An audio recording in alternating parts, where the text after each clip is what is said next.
Well, I got some bad news. Are we talking about 3 of the 4 most unlikable athletes that this league has to offer? But I don't think you care about the events itself.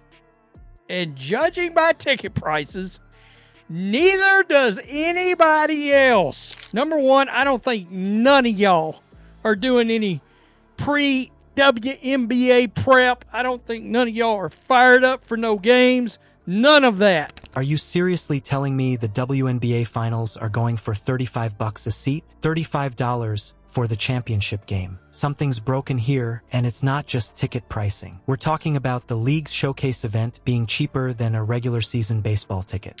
Game 1, the get-in price for Game 1 matchup between the Aces and the Mercury. Look at ticket prices for finals games. Why are fans walking away right when the stakes should be highest? And what does that say about where the WNBA's heading without a true national draw? Before we move on, I'd like to ask you a small favor. If you appreciate this content, please take a second to like this video and subscribe to the channel. Over 98% of you watch the videos without subscribing. Costs you nothing, but it makes a huge difference to us. So, did you click the subscribe button? Great, thank you so much. Now back to the video. Holy hell, there's $35 seats right there. Right there. Oh, Asia, you all right? You all right there, MVP? How can a championship seat cost less than a pizza night? You'd expect the biggest games of the year to come with big demand. But right now, Game 1 of the WNBA Finals is starting at just $35. You can even get courtside for under $50. That's cheaper than dinner and a movie. It doesn't sound like a reward for loyal fans. It sounds like a clearance sale for a championship. In past finals, even the cheapest seats went for triple that. When a title game starts looking like a discount event, it changes how people see the league's status. Plenty of good seats available. $46, $42.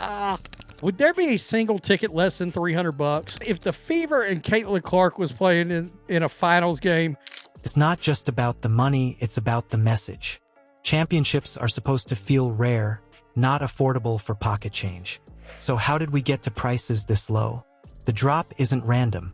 It's the result of fans tuning out when the biggest stars aren't there. During the semifinals, that's right, I put me a poll out there to gauge the interest of this series.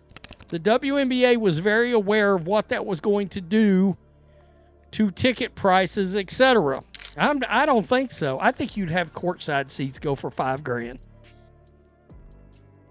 If Caitlin Clark was playing, if she was in these finals, and it was ugly. Caitlin Clark's games drew massive attention.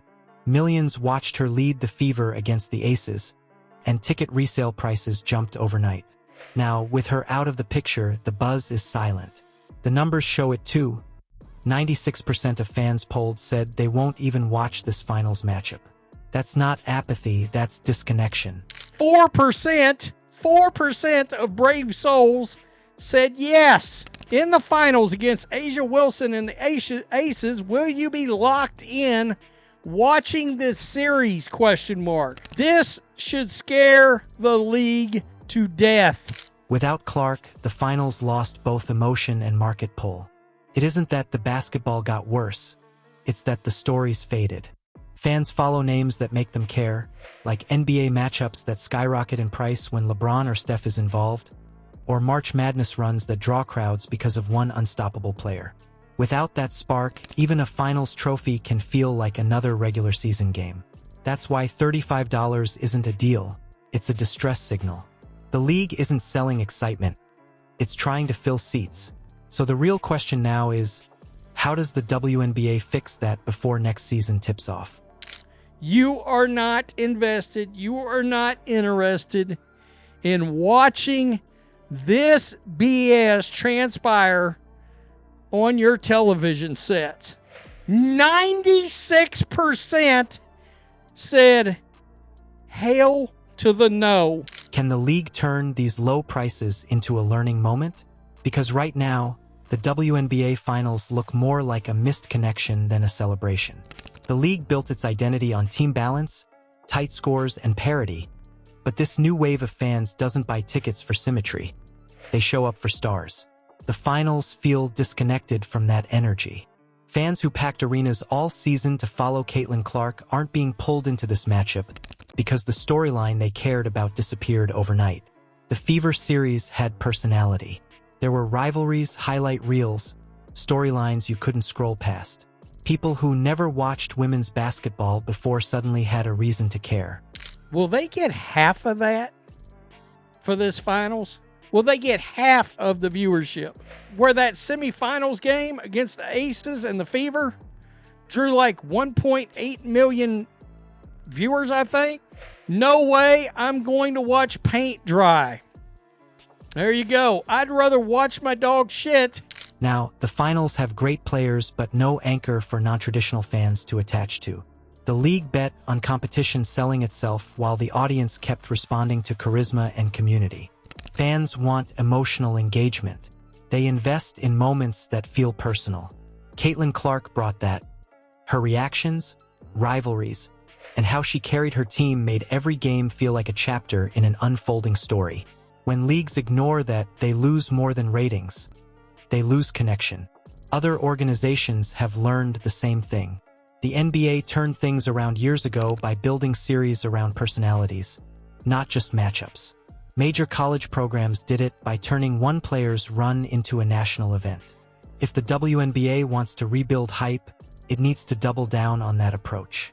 Dude, nobody wants to watch these players except their home cities. Build stories, update fans openly on injuries, and make interactive spaces where players lead the conversation. Data across sports consistently shows that when star players are highlighted, viewership jumps fast.